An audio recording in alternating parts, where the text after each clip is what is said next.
Thanks, Lou, and thank you to the organisers for inviting me.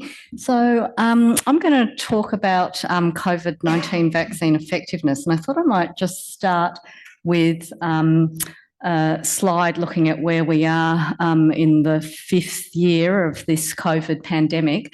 And I've just got here some data from the government website looking at hospitalisations, ICU admissions and COVID-associated deaths from the beginning of 2022 to where we are now. So really from the time period when we really had open borders and we had our first very large waves of COVID. And you can see here, the waves that we've had over time, and they have become smaller, no doubt as a result of vaccination, but also infection for those who survive, obviously having some kind of protection as well. I've notably not shown COVID notifications because obviously, as people would well be aware, the way that those have been reported and recorded have changed over time, making it difficult to look at these trends. So I guess with that sort of surveillance, we had a talk from Alan yesterday about surveillance and seeing that, disease is going down, it's getting better, but we continue to monitor COVID-19 vaccine effectiveness. And maybe I don't need to sort of say these points to this audience. I think, most people would find that it's important to still have these measures. But essentially, we do these vaccine effectiveness studies because the clinical trials often lack information on the rarer outcomes, such as hospitalisations and death. They don't often go for long enough to look at things like duration of protection.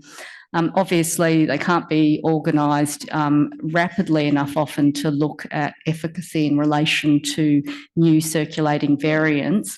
And then there's obviously also vaccine changes, which, there are immunological studies with respect to, the changing formulation of the vaccines, but not necessarily clinical outcomes. And then obviously there are fewer trials that look at things like comparative efficacy, really due to the sort of sample sizes that you need. And then also some vaccine effectiveness studies, the way that they're set up, can also give us some idea about the actual impact of the vaccine to guide programmatic decision making. So I think we're fortunate still that the International Vaccine Access Centre, led out of Johns Hopkins and funded through WHO and CEPI, has continued and still continues to collate all the evidence on vaccine effectiveness. And, it's readily available weekly sort of updates on the data on their website. And this is just a recent screenshot from looking at that website. You can see there's a huge number of studies that have been conducted on vaccine effectiveness across the world, and it really organises it according to things like the vaccines that have been studied the most frequently and, what countries they've come from. So I'm not putting this slide here to make people's eyes a bit dazed by the afternoon. It's really just to give some indication of the amount of data that there is and the number of studies. So this is just looking at some of the summary data that they provide on the IVAC website. This is looking at vaccine effectiveness studies of the Pfizer Comirnaty mRNA vaccine against the Omicron variant, organised according to the primary course, the booster, and then sort of running down the right-hand side, the most severe end of the spectrum to the least severe end of the spectrum in terms of disease. And if you sort of train your eye, you can kind of see what I think, people know really is that, the vaccine is more effective against that more severe end of the spectrum and less so against the less severe end of the spectrum. And they also provide some data on studies that have looked at duration of effectiveness. And so I've just pulled up here some of the data on the Moderna and the Pfizer vaccines, mainly because these are the most common ones that we use for boosting here in Australia. Again, the the top estimates are for severe disease, and then it goes down in terms of symptomatic infection and any infection. And this is looking at the first lot of sort of results of the primary series. The second is the first booster, and the next one is the second booster. And it's maybe a little bit hard to see on the slides, but the time frames are less than 3 months, 3 to 6 months, and more than 6 months. And you can kind of see that there's also this trend that we know, this waning of effectiveness that we see both for infection, but also for the severe disease end of the spectrum. And so we also know that, you know, through the pandemic, we've obviously had the virus evolving and, you know, with various mutations over time. And this is just showing you some data. It's not really completely up to date, but looking at the viral variants that have been, essentially the Omicron sublineages that have been detected in Australia, and showing really through 2023 that the XB and the XBB variants were more dominant, and then we've moved really to now just more recently in the sort of purple area, this JN1 variant, which is now much more dominant. And so I think we heard from Cantor yesterday about, you know, the different vaccines, the changes to the vaccine composition. So we've moved from the ancestral vaccine to bivalent, and now the XBB variant. And this is just showing you again from the IVAC website some of the vaccine effectiveness studies that have been conducted against the bivalent vaccine, summarising those data. And you can see really from this that, you know, the bivalent vaccine is, you know, effective against severe disease, less so against infection, but, you know, and this is absolute vaccine effectiveness. So this is comparing with people who are unvaccinated.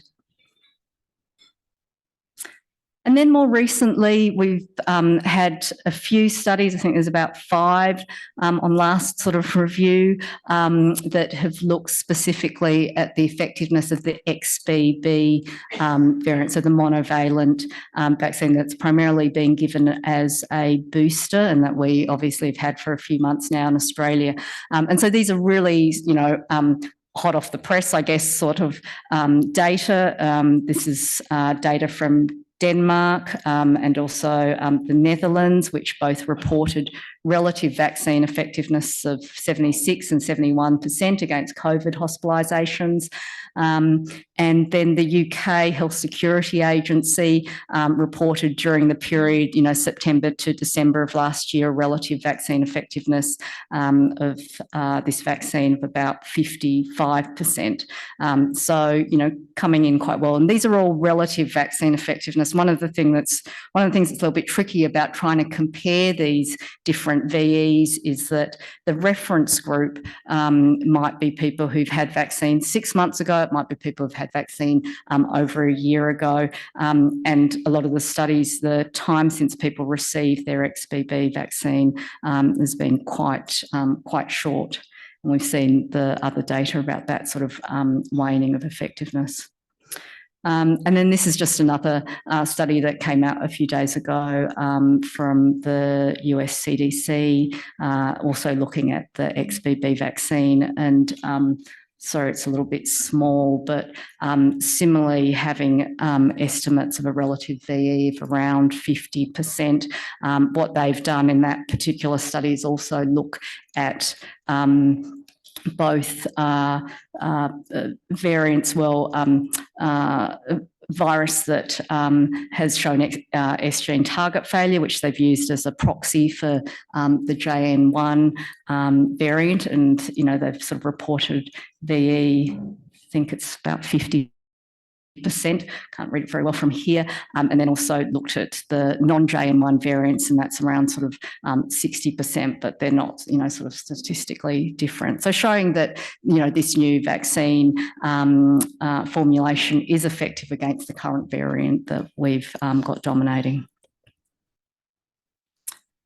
So just to say that the UK Health Security Agency does a quarterly report on COVID-19 vaccine effectiveness and surveillance. And they do say that, the reason that they do that is to ensure that the clinical and public health guidance on the vaccination program is built upon the best available evidence. And so what we've been trying to do at the National Centre for Immunisation Research and Surveillance is to also try and emulate that by doing regular vaccine effectiveness estimates in the Australian population. And for that, we've been using a large linked up data collection managed by the Australian Bureau of Statistics. It's otherwise known as, was known as MADIP, but it's now called PLEDA instead. So that's the person level integrated data asset.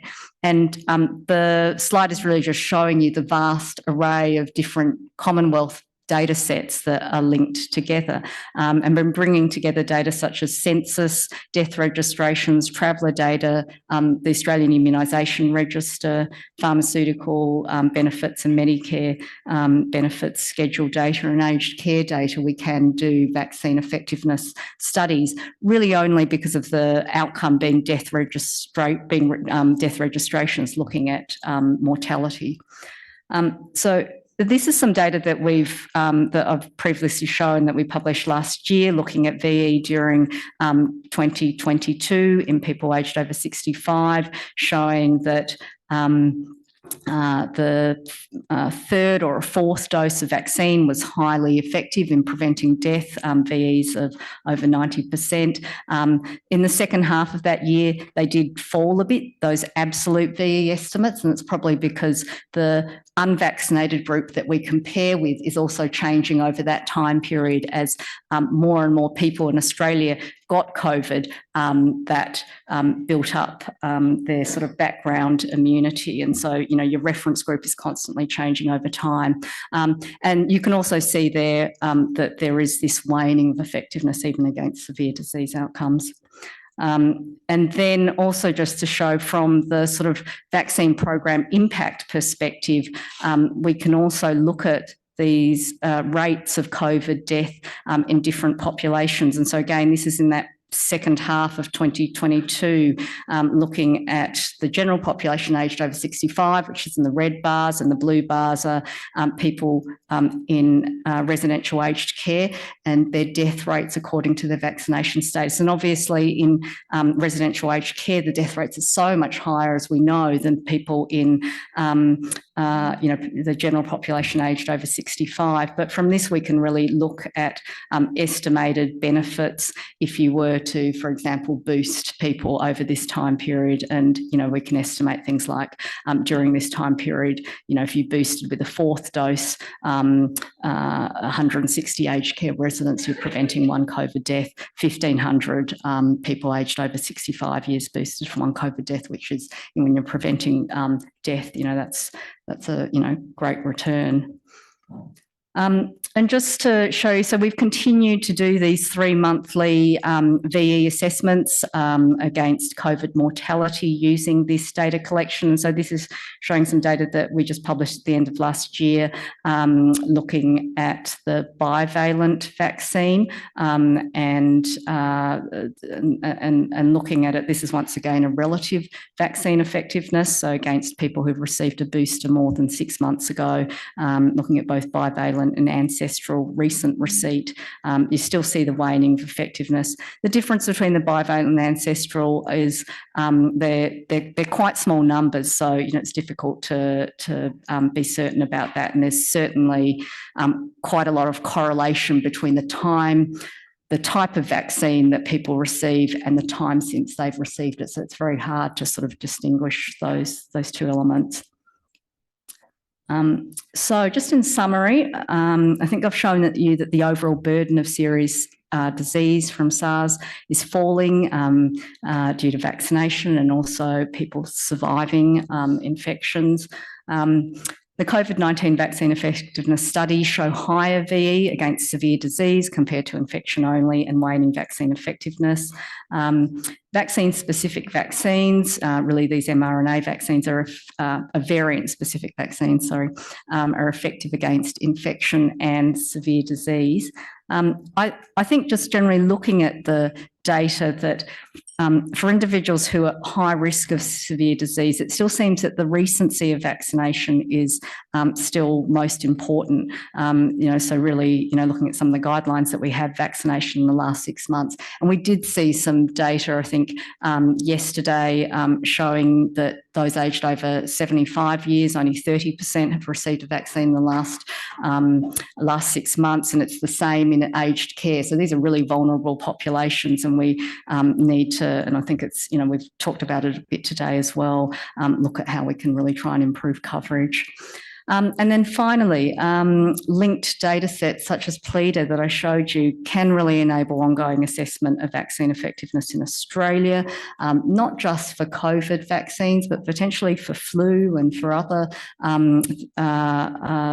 conditions that come along. Obviously, we need to have more data on things like other severe outcomes such as hospitalisation, need to be brought into that sort of data, and also the timeliness of the data that we have needs to be improved if we really want to be able to give sort of real-time assessments, such as the example that I showed you just today from the US CDC monitoring of XBB vaccines. So that's my last slide, and I just wanted to acknowledge the number of people involved in these different studies. Thanks.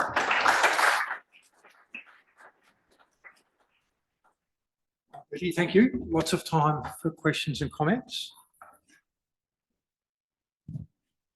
Cantor, thank you. Yeah, thanks very much. So I have a question about the aged care. I mean, I think that the mortality in the most vulnerable older adults is really quite alarming. And we've heard that there's a decrease in vaccine uptake in that population, and certainly that's a population with immunosenescence, complicating it. So are we looking at a failure to vaccinate or failure of the vaccine? And what do we need to do to protect that population better? Is it antibody in addition, because they've been engineered to last quite a long time? Should we be looking at strategies like passive immunization added if they're unwilling to be vaccinated? Yeah, so Cantor, I think it is. I didn't show you the vaccine effectiveness that was calculated just in the aged care population. The vaccine does appear to work very well in that older population still. It still had high efficacy, similar to the general population aged over 65 years. But that sort of impact slide looking at actual rates of COVID, a part of it is because the rates of COVID death are so much higher in that older population. So, if you're vaccinating less, I suppose you've just got so much more sort of death, preventable death happening in that population. Right, then Tony. Cantor wants to go back. Yeah, sorry, I just wanted to add to that, because when I've tried to explore what's the cause of death, I think I'm also told that they're very frail, and very often there are multiple other risk factors. So it isn't, they're dying with COVID rather than because of it. Yeah, look, I mean, the data here is, it is death certifications, and so they have been reviewed in the way that, you certify deaths. 2 doctors in Australia are also sort of reviewed by the Bureau of Statistics. So it is probably the best sort of causation of death, and we've only looked at death as the sort of underlying cause. So, yeah, it's probably the best that we're going to get. There's probably still misclassification there for sure, Cantor, and I imagine in periods where we've got sort of, big peaks and everything, there's, potentially sort of incidental COVID or COVID contributing, yeah. But they might be passing it on to less frail people within the nursing home. So yeah, it's still a red flag, isn't it? Yeah, I mean, I think the environment of the aged care facility is obviously, a real incubator for transmission of disease as well. Yeah. So vaccine effectiveness is important, and as they become less effective or there's less disease, their safety becomes important as well, and monitoring the safety. So my question is, in South Australia, where we had a workers' comp case where they had to be vaccinated and got side effects, and it seemed logical that they get awarded it. So first of all, are you monitoring the vaccine safety and side effects at the same time as you're monitoring effectiveness? And then secondly, would a universal no-fault vaccination program make it better to monitor and target vaccine side effects? Yeah, so look, there's a number of, I've only talked about vaccine effectiveness. There's a number of different mechanisms that are looking at vaccine safety, obviously the TGA passive sort of monitoring, and then there's been, enhanced surveillance of safety here, and, Jim's obviously here. And then there are additional studies that are looking, and some of them with large linked data, looking specifically at, different signals to try and provide, better evidence around the various side effects and, what vaccines and, what dose they're related to. So not part of this particular work that we've been doing, but there is work going on in that area. Tony, and then John. Betty, in unvaccinated people, there's a very steep climb in mortality between 60 and over 80. And I just wondered if it's possible to dissect out any effect on durability of boosters in those particular age groups. In other words, do you get a shorter duration of booster activity in the people over 80? Yeah, so we have split some of the analyses by those aged over 75, and then that sort of 75 to 65 year age group. And the VE is generally, fairly consistent, although you do start to get smaller numbers the more you split people down. Obviously, the highest mortality is in, these age groups. But we haven't done that recently. We certainly could have another look at that, Tony. Yeah. John? So 2 questions. Quite a lot of younger people don't see the need to get the vaccine because they have low morbidity. But when the clinician says to them, well, how many vulnerable people around you like to get infected? So it's related to what's being said. If we had some evidence around the impact on infection, and I know it's limited, and the other group that are going to go to a big event are not just going out with people that are at risk, but are going to a wedding or getting on a plane or whatever, they're interested particularly in reducing their risk of infection because of the disruption. So we had some outcome on that. And then the other group, there was a time when the Lancet paper came out about hybrid immunity to show that it was better. And Stormy Norman said on the health report, it's an argument for those that have had COVID to get a booster. But people the other way around could say, well, I've had a booster. If I get exposed to COVID, I'll get better immunity. So what's the story now currently with people who've had that, and particularly to reinforce the need if they've actually had COVID, that they should be getting a booster because of the additional benefit? Yeah, look, I mean, I think that Lancet paper did show that, having a previous infection certainly does boost your immunity. Obviously, you've got to have survived that infection. So there's, there is the impact of the infection itself beyond, on your health, beyond just the sort of immune effects. I think currently, we still have a recommendation that, this sort of 6 month sort of booster interval, but that does change if you have had infection as well, to sort of, consider that within that 6 months. And so obviously when we sort of talk about that coverage data on those aged over 65 and in aged care of being 30%, we haven't really, that doesn't consider that a number of those people might have had infection quite recently, and that might be one of the reasons why they're sort of extending the time period between, their booster doses.